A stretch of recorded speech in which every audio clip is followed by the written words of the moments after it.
Bueno, entonces vamos a recordar algunas cosas. Para el oxidador armónico, omega cuadrado es K sobre M. La solución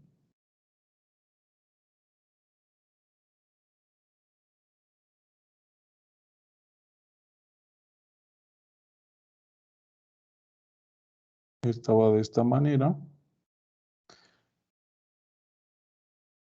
Omega, que era la frecuencia angular, era 2pi por nu. Y el periodo era igual a el inverso de la frecuencia.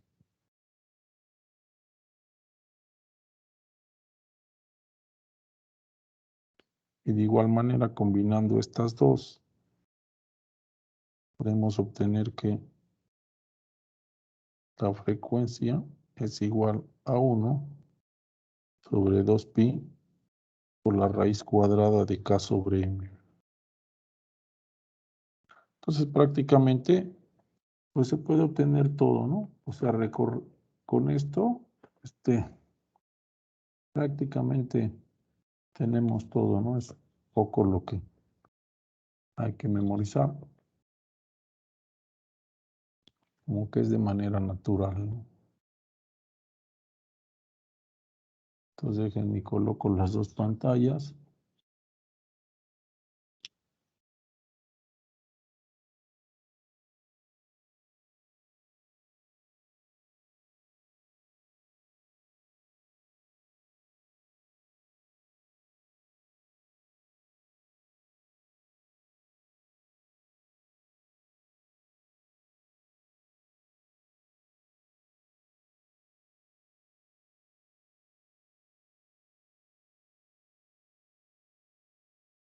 Entonces, vamos a intentar hacer el 2. Dice, un oscilador consta de un bloque de 512 gramos de masa unido a un resorte. Entonces, vamos a hacer primero las conversiones. Aquí tenemos 0.512 kilogramos.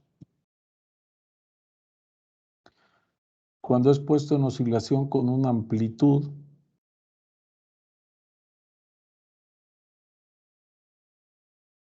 la amplitud esa finalmente podríamos dejar, no creo que no por la omega, bueno, déjenme checarlo, pero no hay ningún problema.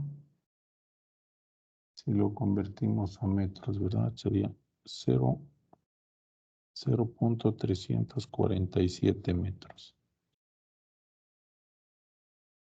Cuando es puesto en oscilación con una amplitud de 34.7 centímetros, se observa que repite su movimiento cada 0.484 segundos. Ese sería el periodo, ¿verdad?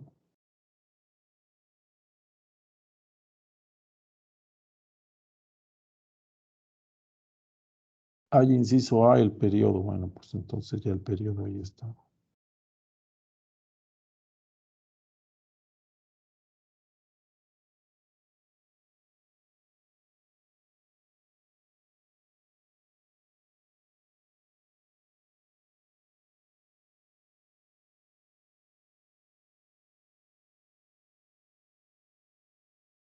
Inciso B, la frecuencia.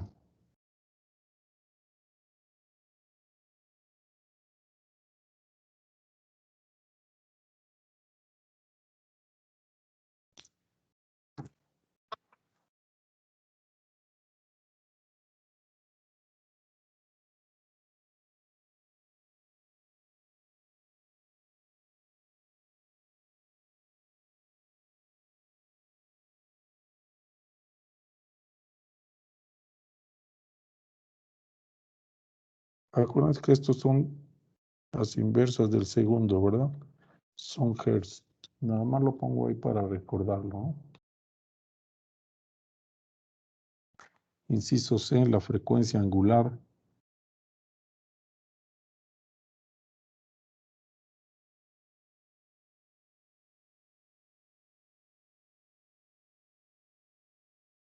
poner así o también lo podemos poner así como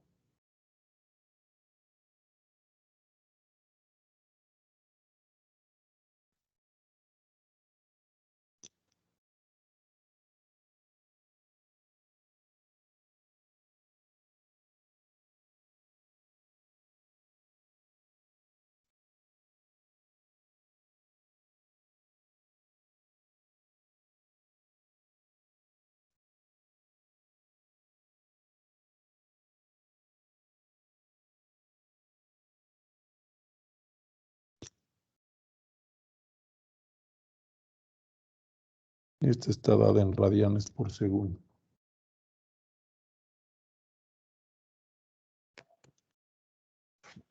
Inciso D, la constante de fuerza.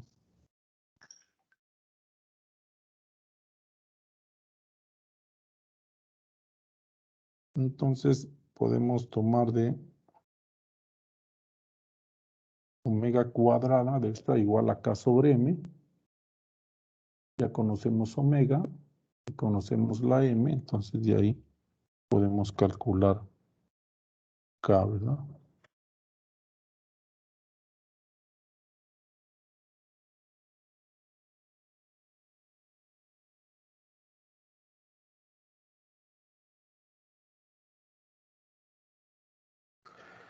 Entonces,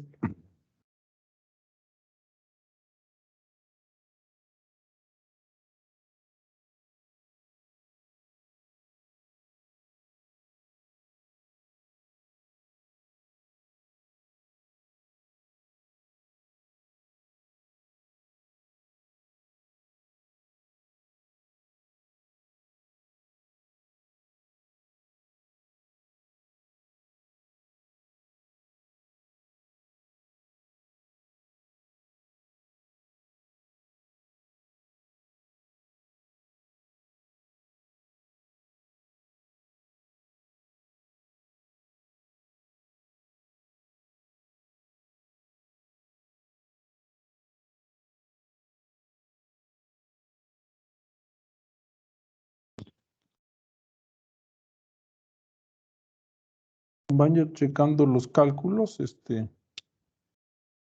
para que no vaya a haber ningún error.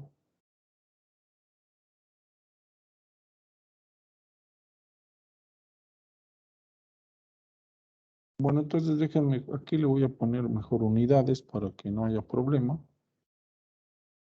para que todo cheque bien. ¿Verdad? Aquí tendríamos 0.512 kilogramos. Aquí tendría 12.98 radianes por segundo al cuadrado.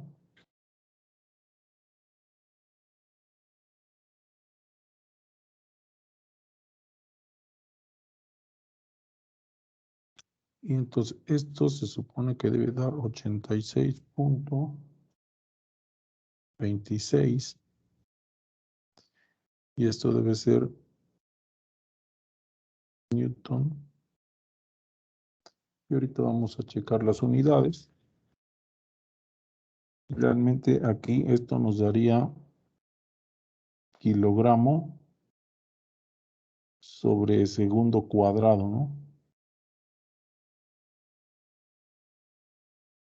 Newton entre metro, esto sería kilogramo metro sobre segundo cuadrado entre metros, entonces esto se van, realmente son kilogramos sobre segundo cuadrado.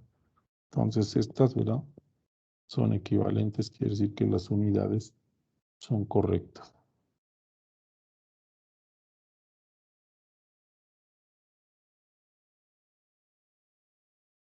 Siempre que tengan alguna cosa así extraña, un resultado extraño, checar las unidades siempre ayuda. Por último, bueno, todavía inciso B, la velocidad máxima.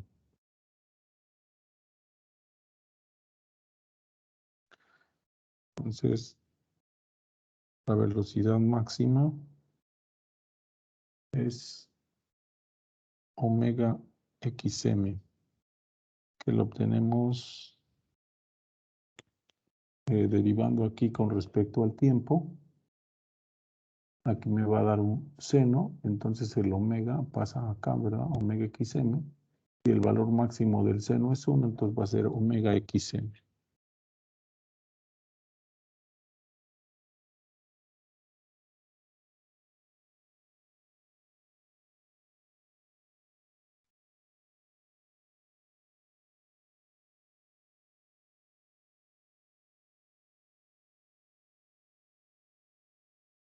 Y la amplitud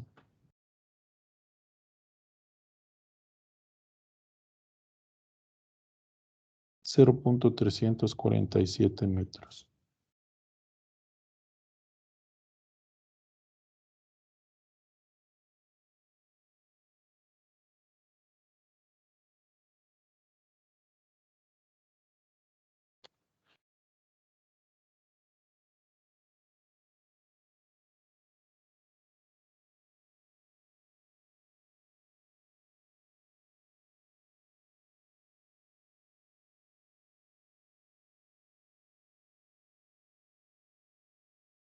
Si no hubiera hecho la conversión, que me hubiera dado en centímetros por segundo, ¿verdad? No pasaba nada.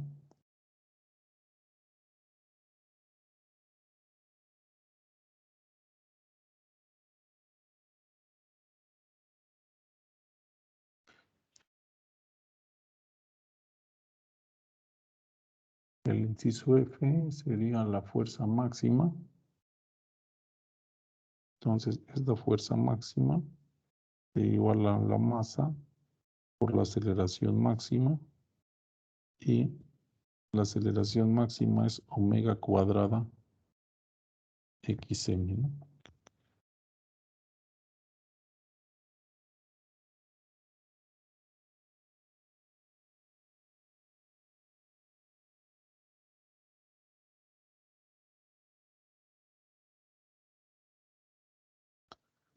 Y bueno, ¿alguien me puede decir dónde ocurre esta velocidad máxima?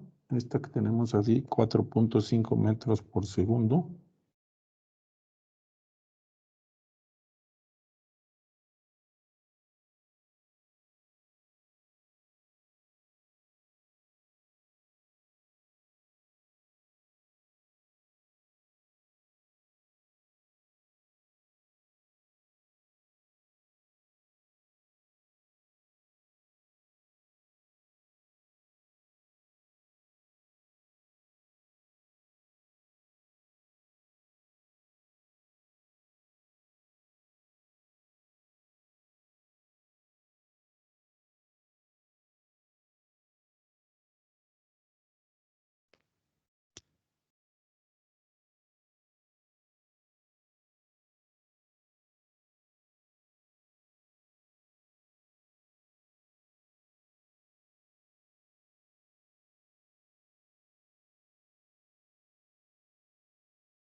Y bueno, aquí vemos las unidades, ¿verdad? Tenemos, acuérdense que los radianes son adimensionales. Caray, se desconectó porque esto que estoy proyectando no se ve aquí en la pantalla.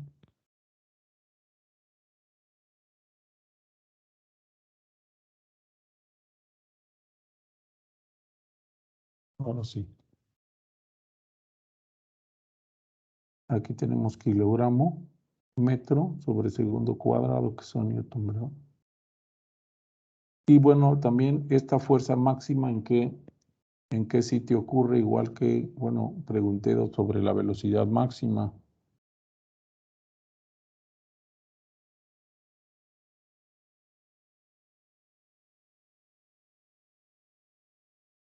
La velocidad máxima es cuando la energía cinética es máxima. ¿Y dónde es la energía cinética máxima? Es cuando la potencial, ¿verdad?, es cero. Es cuando está en el centro, ¿no? Cuando está en el centro, en la posición de relajamiento del resorte. ¿Y la fuerza máxima?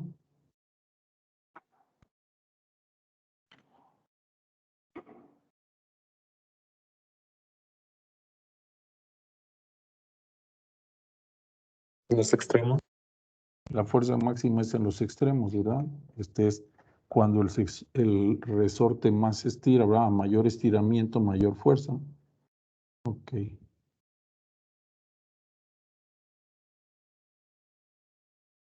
Bueno, vamos a ver ahora el problema 4.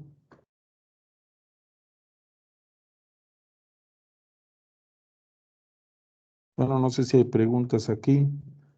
No sé si checaron los datos numéricos, las operaciones. Bueno, espero que todo esté bien.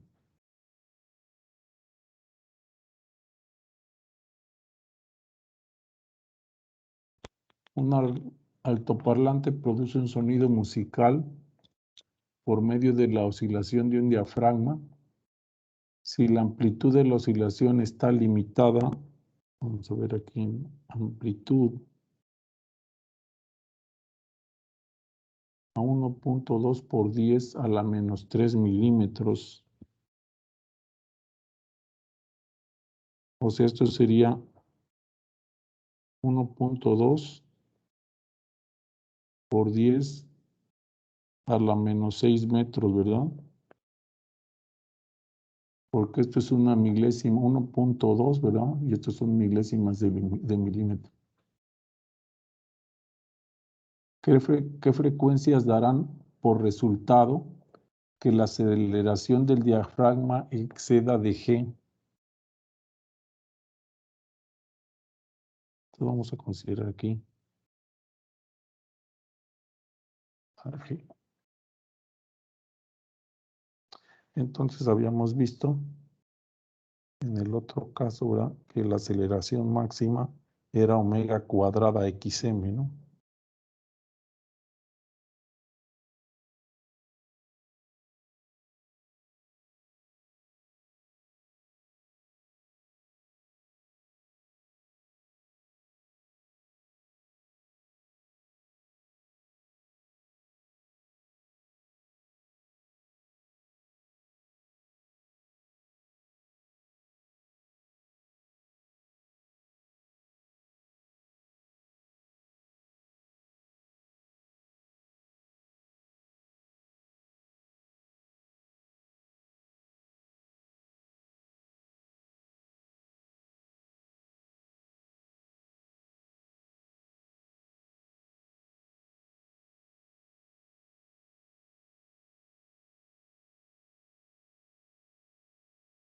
Bueno, a ver, me voy a ahorrar un paso, entonces lo voy a escribir así.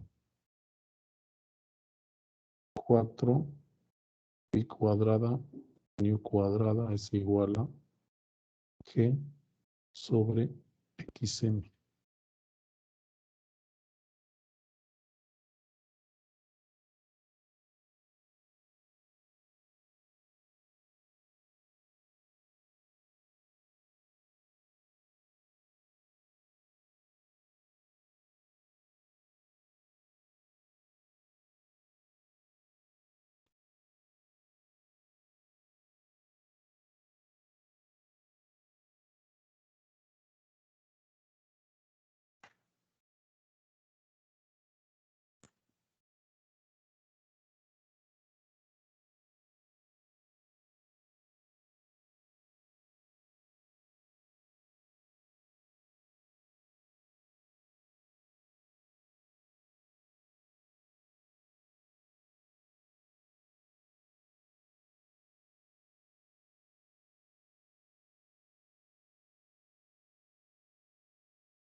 Déjenme insertar aquí un radical.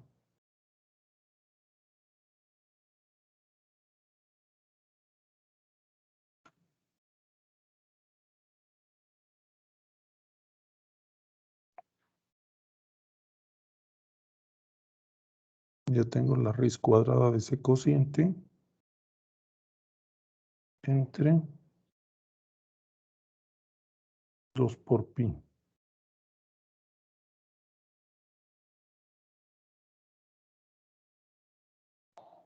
Esto me da 454,82 Hz. Entonces, podemos ver de esta expresión de aquí que cuando aumenta este valor de G, pues aumenta aquí la frecuencia, o al revés de aquí, ¿verdad? También aquí lo podríamos ver. Si aumenta aquí la frecuencia, entonces aumenta G, ¿verdad? Por lo tanto, para frecuencias mayores, ¿verdad? Vamos a poner aquí, para frecuencias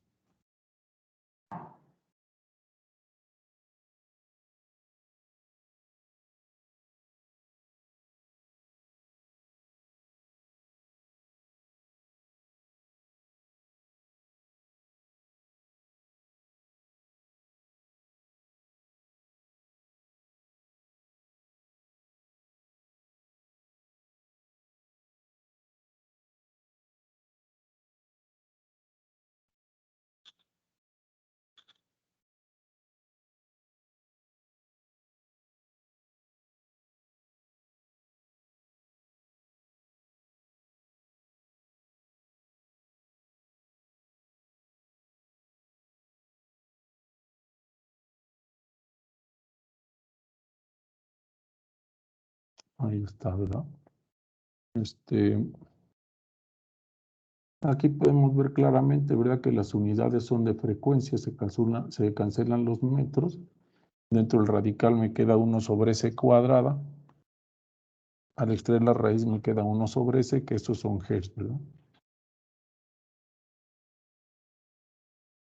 Y bueno, vamos a hacer uno último, el número 6.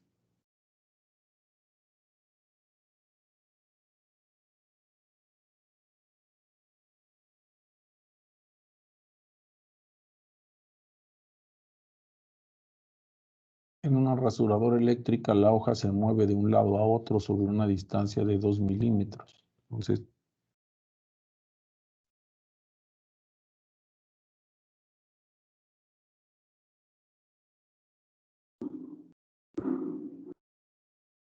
voy a dibujar algo aquí como los que anuncian los rastrillos en la televisión, ¿no? Que esté la hoja.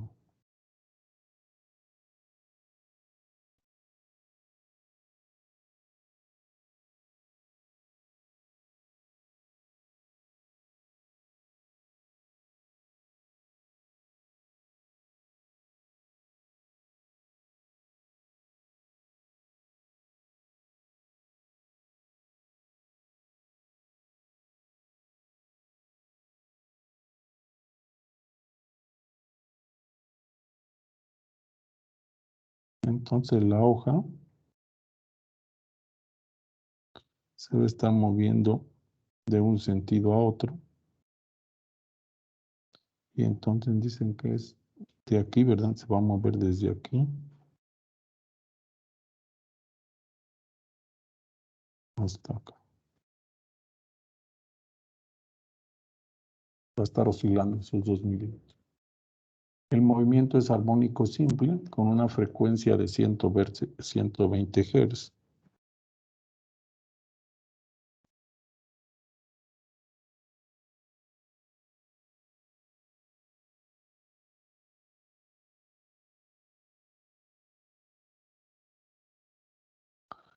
Eso significa que en un segundo va de un lado a otro aquí y regresa, y esto lo hace 120 veces en un segundo.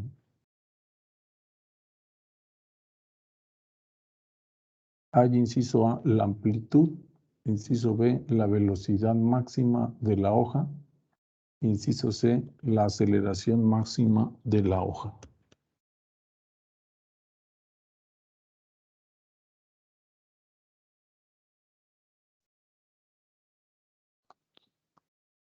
Entonces, escucho sugerencias.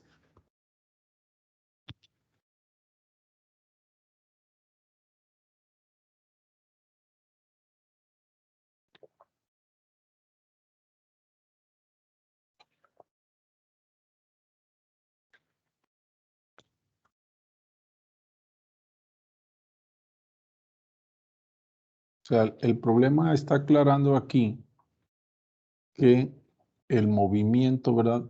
Es armónico simple. O sea, esta eh, hoja de la rasuradora se mueve de un lado a otro con un movimiento armónico simple, ¿verdad? Viene acá, se detiene, luego llega acá, se detiene, se vuelve a acelerar y así está, ¿verdad? Con un movimiento armónico simple. Ahora, ustedes, yo esperaría que ya estuvieran familiarizados con el movimiento armónico simple y entonces con esta descripción me podrían decir cuál es la amplitud, digamos, la X sub M.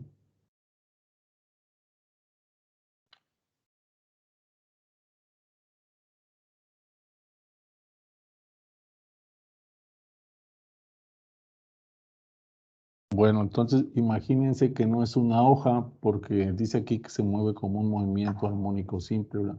Imagínense que en vez de una hoja, ¿verdad? Imaginen lo que es un sistema masa-resorte.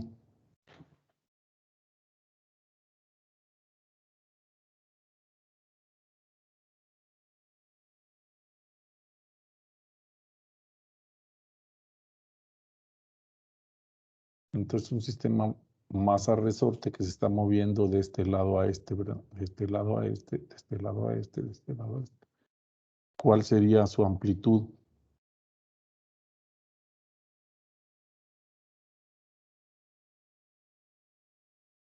1 milímetro. Sería exactamente de 1 milímetro, ¿verdad? O sea, viene hacia acá, se frena, aquí sería menos XM, luego se empieza a acelerar otra vez, adquiere aquí a la mitad la máxima velocidad, se vuelve a frenar acá en XM, y entonces aquí en el centro está cero, por lo tanto, la amplitud, ¿verdad? Va a ser de 1 milímetro. Y esto es igual a 0.001 metro. Espérame un momento, es que creo que toca.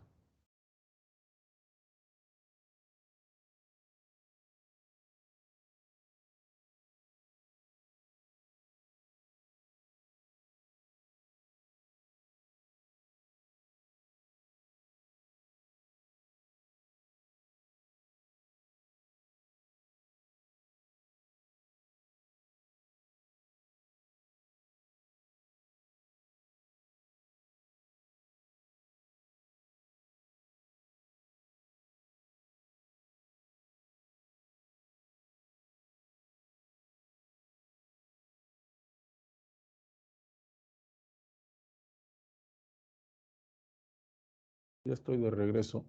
Ok. Entonces, nos quedamos en que la amplitud era de 1 milímetro y entonces nos piden la amplitud ya, es el inciso A, el inciso B, la velocidad máxima de la hoja.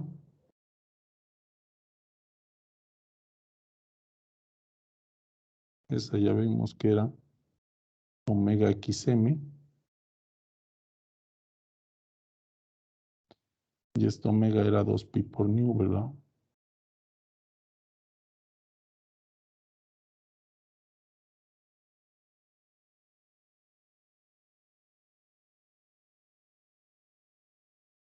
Bueno.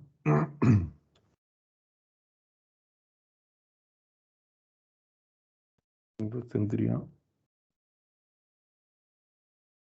2 por pi por 120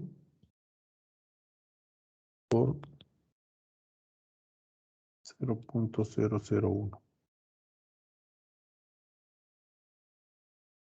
Esto me da aproximadamente 0.754 metros por segundo.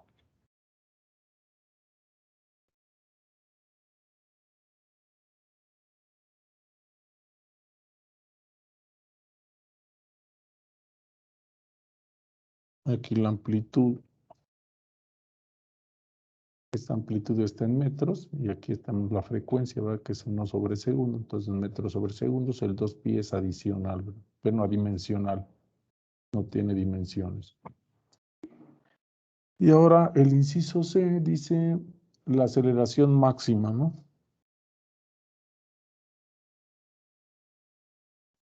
Y este era omega cuadrada xm. Por lo tanto,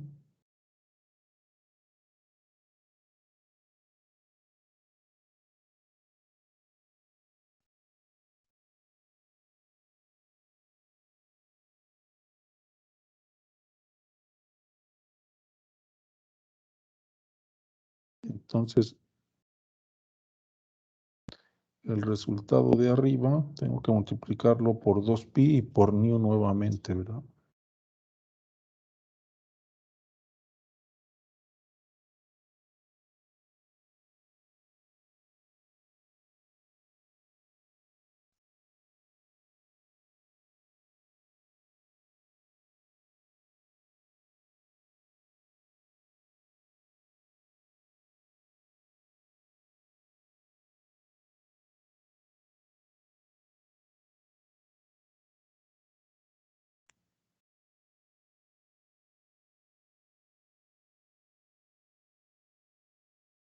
A ver, chequen el dato, si eso da.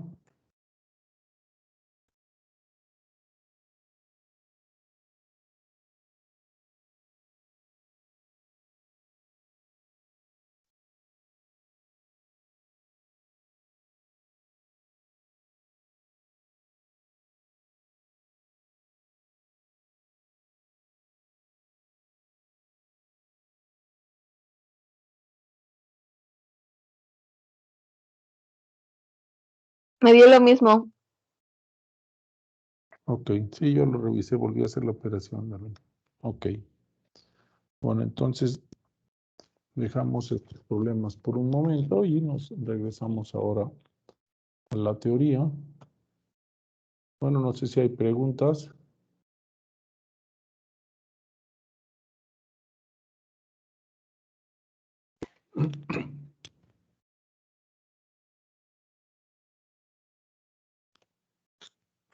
Bueno, entonces vamos a ver aquí las aplicaciones del movimiento armónico simple. Y entonces vamos a ver que estos sistemas físicos, verá que aparentemente son distintos. Hay una ecuación diferencial que es similar a la que ya conocemos del oscilador armónico, ¿no?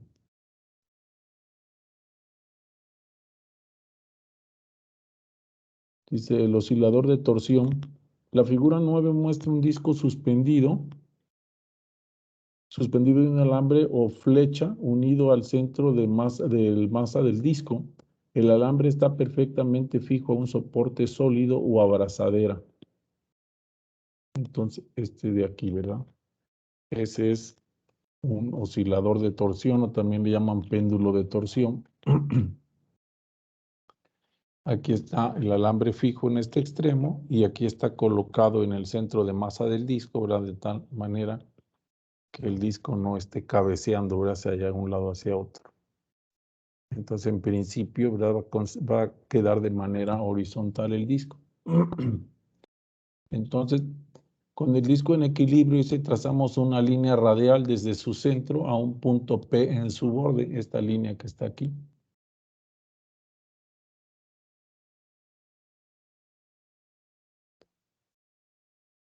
Ahora vamos a hacer que el disco gire en un plano horizontal, ¿verdad? En el mismo plano donde se encuentra el disco, lo vamos a hacer que gire.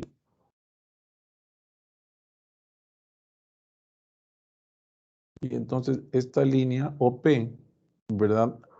Vamos a girar el disco hasta la línea OQ, ¿verdad? Pues agarramos con la mano y le damos un giro de tal manera que esta línea se va a mover y va a llegar hasta acá.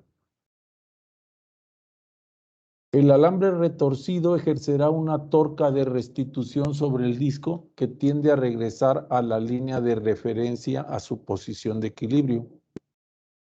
Para retorcimientos pequeños se halla que la torca de restitución es proporcional al desplazamiento angular. Eso es por la ley de Hooke.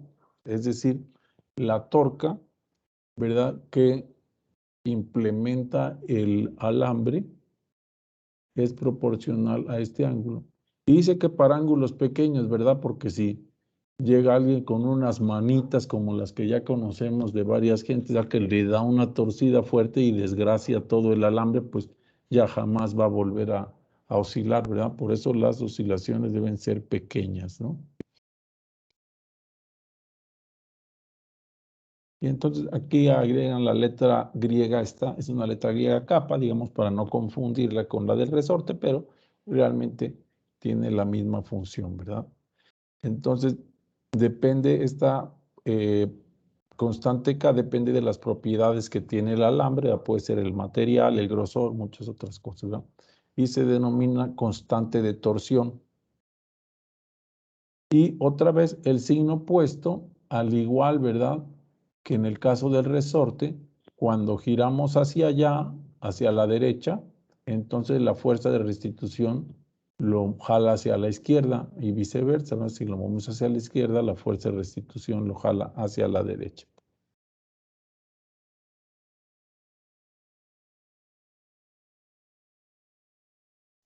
La ecuación 17 es la condición del movimiento armónico simple angular, ¿verdad? Entonces, esta, ¿verdad?, que es la fuerza de restitución, era igual a la, bueno, matemáticamente es igual a la ley de Hooke. Entonces, la segunda ley, ¿verdad?, de Newton para el movimiento angular, esta se da de esta manera, ¿verdad? ¿Se acuerdan? Torca es igual a I por alfa, donde la torca, o sea, esta ecuación también matemáticamente es parecida a la de fuerza igual a masa por aceleración. La torca hace el papel de la fuerza, es la inercia de rotación, ¿verdad?, que hace el papel de la masa en el movimiento angular. ¿Alguien recuerda qué es la inercia de rotación? Estamos diciendo que es similar a la masa. ¿Alguien lo recuerda?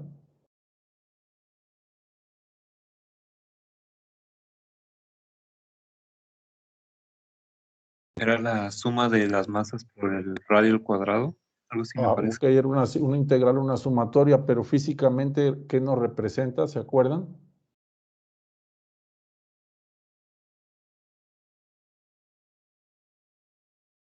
La masa es la propiedad que tiene un objeto, ¿verdad?, que se opone a ser acelerado, es decir, entre mayor masa tenga el objeto, nos va a costar mayor trabajo acelerarlo.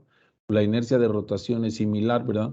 Es la oposición que presenta un cuerpo para que se pueda acelerar angularmente, ¿verdad? Para hacerlo girar, cambiar. Entonces, si un objeto tiene mayor inercia de rotación que otro, quiere decir que nos va a costar más trabajo hacerlo rotar o hacerlo acelerarlo angularmente. Entonces, esto no hay que perderlo de vista. Entonces, aquí tenemos la inercia de rotación, que es la propiedad de un cuerpo, y la aceleración angular es la segunda derivada de el ángulo con respecto al tiempo. Ahora, solamente sustituimos aquí la torca. La torca está dada como menos K por teta, y esto es igual a I por la segunda derivada del ángulo con respecto al tiempo. Y luego dividimos todo entre I, y entonces reacomodamos los términos y nos queda de esta manera. Y entonces estamos en la 361. Si yo me regreso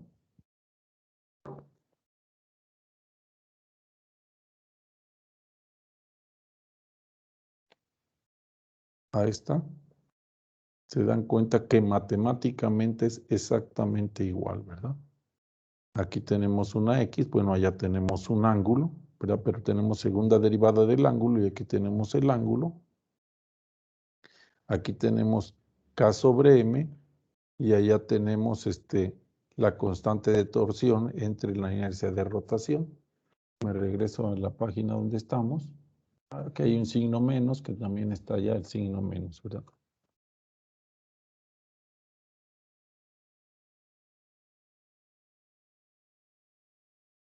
Entonces, está de esta manera. Y luego, déjenme les vuelvo a compartir pantalla.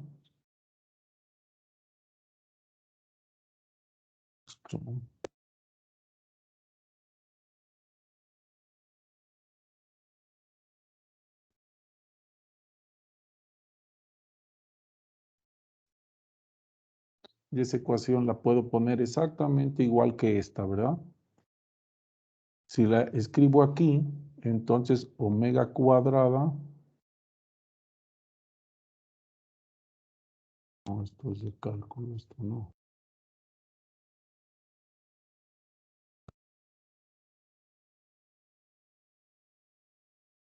No me digan que ya cerré el libro. Sí, lo cerré. Bueno, ahorita lo vuelvo a rescatar. Está.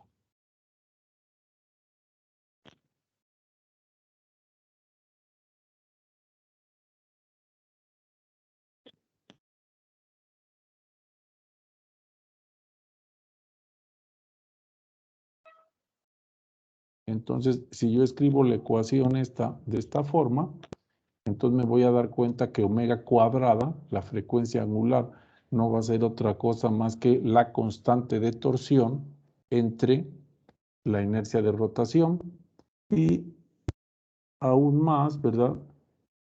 Como ya sabemos la solución de esta ecuación diferencial, entonces también aquí tendríamos, en vez de esta X, tendríamos un ángulo θ, ¿verdad? En función del tiempo. Aquí tendríamos un θm, ¿verdad? Que sería una amplitud angular, tal y como lo marca aquí la figura, ¿verdad? Sería el desplazamiento angular máximo.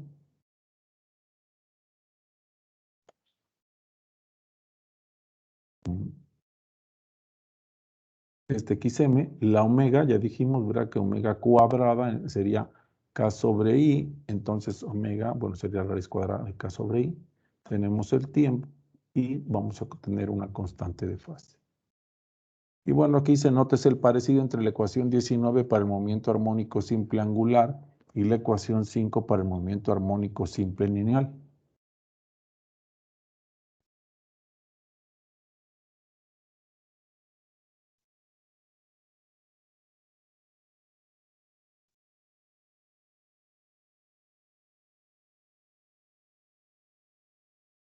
Dice aquí, de hecho, las ecuaciones son matemáticamente idénticas, ¿verdad?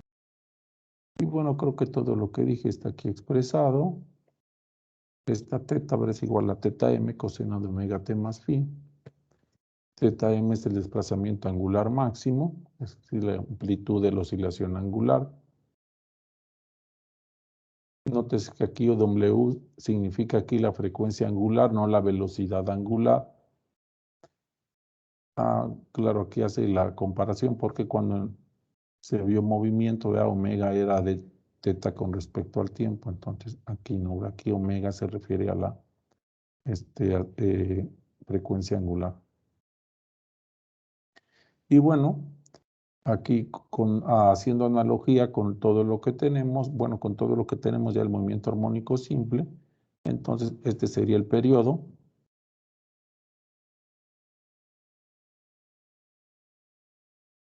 Y calculamos el periodo, depende, ¿verdad? Entonces de la inercia de rotación y de la constante de torsión. Por último, aquí si un oscilador de torsión como el de la figura 9 se denomina también péndulo de torsión. La balanza de Cavendish, usada para medir la constante de gravitación universal de la fuerza gravitatoria, es un péndulo de torsión. Bueno, aquí le refiere al capítulo 16. Al igual que el péndulo simple que trataremos a continuación, el péndulo de torsión se usa a menudo para medir el tiempo, siendo el volante de un reloj mecánico un ejemplo común, donde la torca de restitución es proporcionada por un resorte espiral. No sé si alguna vez han tenido la curiosidad, ¿verdad? Que cuando están arreglando un reloj o los abren, ¿verdad? Tiene exactamente ahí un péndulo de torsión, ¿verdad? Se ve que está oscilando, ¿verdad? Y la torca, ¿verdad? Es proporcionada por un resorte en espiral. Bueno, entonces vamos a ir ahora con el péndulo simple.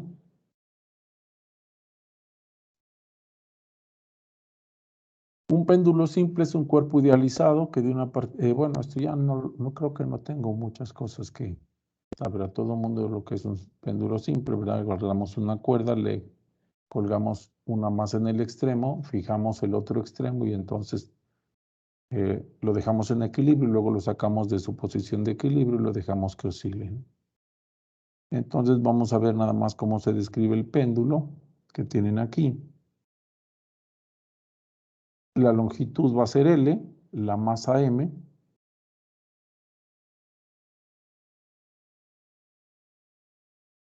Bueno, me voy a regresar entonces aquí arriba donde está el dibujo.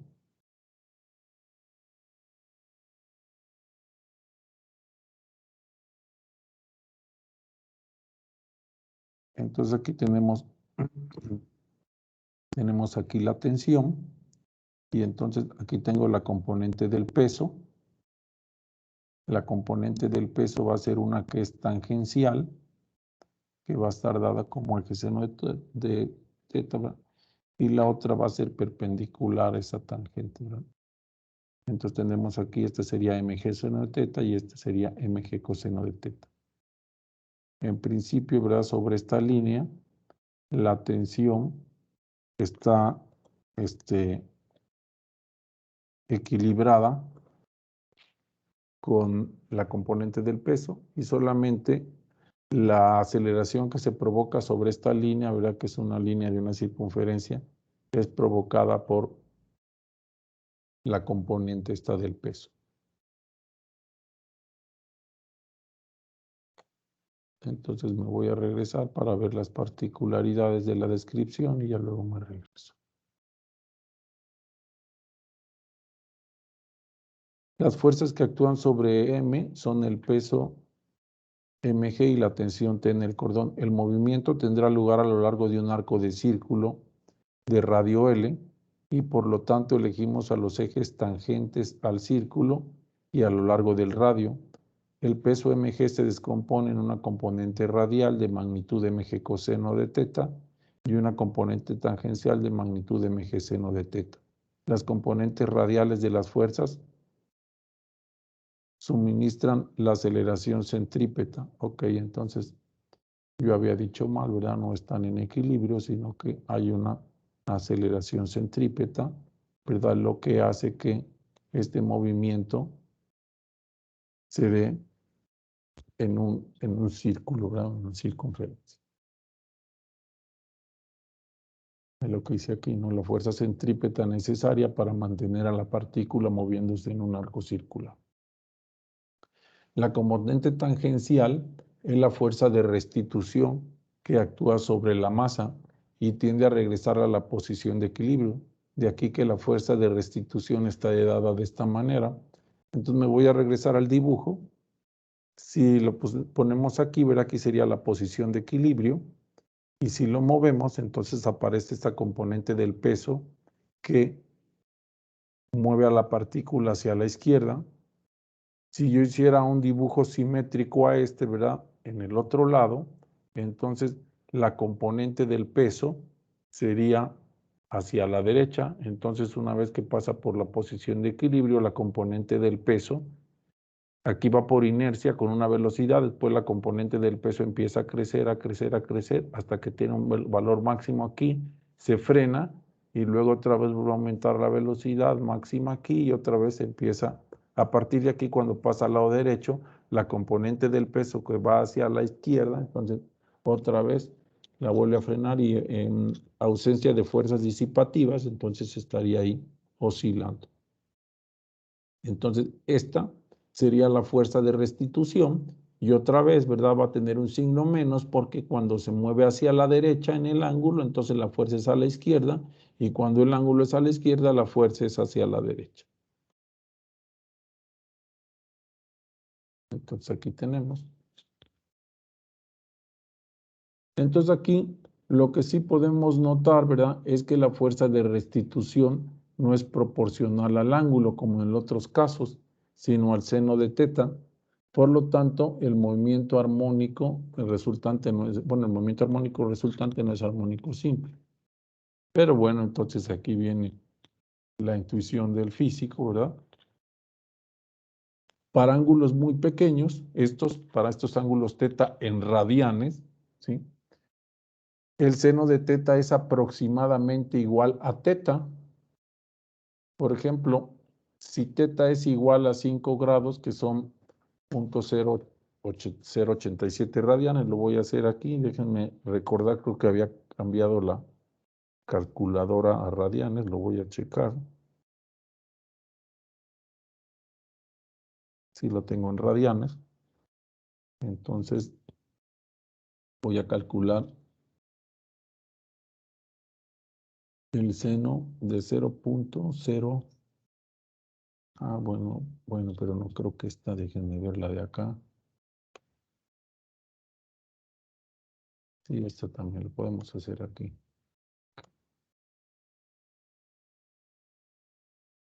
Aquí está en radianes. Bueno, vamos a hacer una prueba.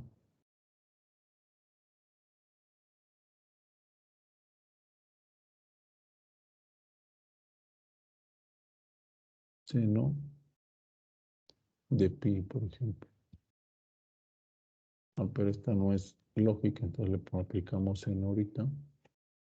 Esto me debía dar 0, ¿no? Ok, está bien. Entonces, dicho esto, entonces tendría 0.0873. Le aplicamos el seno, ¿verdad? Y eso me da 0.0871. Y aproximado a 2, ¿verdad? Porque la otra cifra es 8. Entonces, dice que aquí la diferencia solo es de un 0.1%. Entonces, esto significa, ¿verdad?, que para ángulos muy pequeños, esta aproximación del teta a seno de teta, donde teta esté en radianes, pues no es una aproximación descabellada, sino que es una muy buena aproximación. Y entonces, con esa buena aproximación, podemos sustituir aquí entonces, en vez de tener el seno de teta, tener solamente el ángulo teta en radianes, y esta expresión que teníamos acá, mg seno de teta, se transforma en mg teta, ¿verdad? Y ahora, ¿cómo calculamos este ángulo en radianes? Bueno, esto es fácil, es la longitud de la circunferencia entre, más bien la longitud del arco de circunferencia, este que tenemos aquí, entre el radio, o como se define el ángulo en radianes, bueno, esta longitud entre él. Por lo tanto, esta x igual a L. Entonces, este teta lo sustituimos aquí. Es x entre L. Y finalmente lo podemos escribir como menos mg entre Lx. Esa sería la fuerza. Y entonces ahora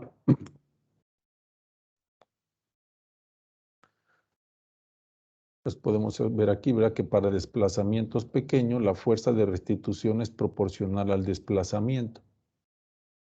De que teníamos aquí que era proporcional al ángulo, ahora con estas sustituciones vemos que es proporcional al desplazamiento y es es opuesto, ¿verdad?, también al desplazamiento. Si se desplaza hacia la derecha, la fuerza va a ser hacia la izquierda. Entonces, por lo tanto, esta expresión tiene la misma forma de la ley de Hooke, y donde esta K sería mg sobre L.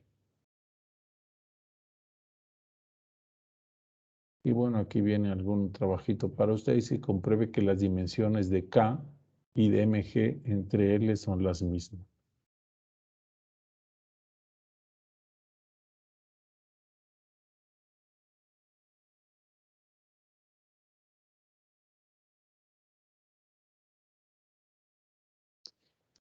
Y entonces dice aquí, entonces el periodo de un péndulo simple se halla, ¿verdad? Cuando su amplitud es pequeña y entonces K es igual a mg sobre L y entonces en la ecuación esta K, ¿verdad? La sustituimos aquí y tenemos que el periodo es igual a 2pi entre la raíz cuadrada de L entre G. Y aquí dice que podemos observar que el periodo es independiente de la masa, ¿verdad? Solo depende de la longitud del hilo, ¿verdad? Y de la gravedad del sitio donde se tiene el péndulo.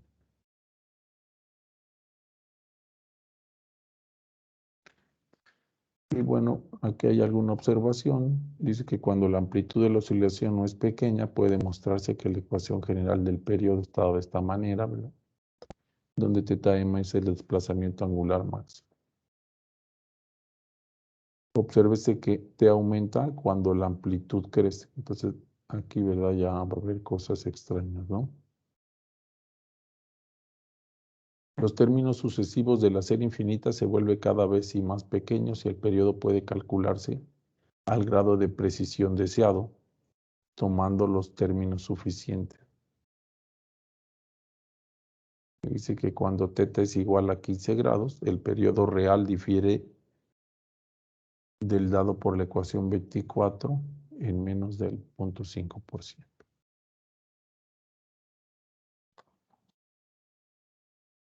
Y bueno, por aquí vienen algunas otras lecturas que les voy a dejar para que lean esta última parte.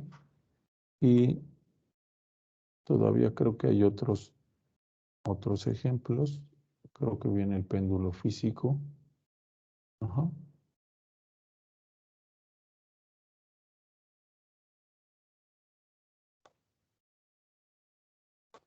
Bueno, pero eso lo vamos a ver la siguiente clase.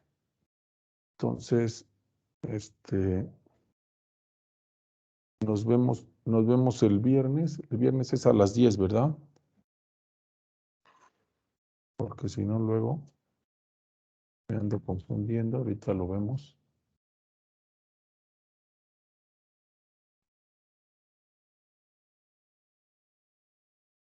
Sí, a las 10. Entonces nos vemos el viernes a las 10, ¿de acuerdo?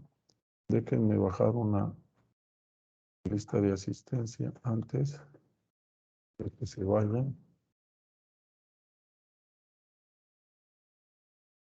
No sé si tienen preguntas.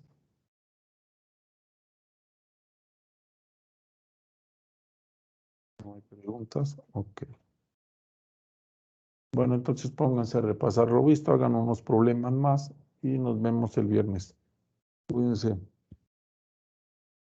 Nos vemos el viernes, profesor. Que tenga bonita tarde. Igualmente, hasta luego. Hasta luego, profe. Hasta luego.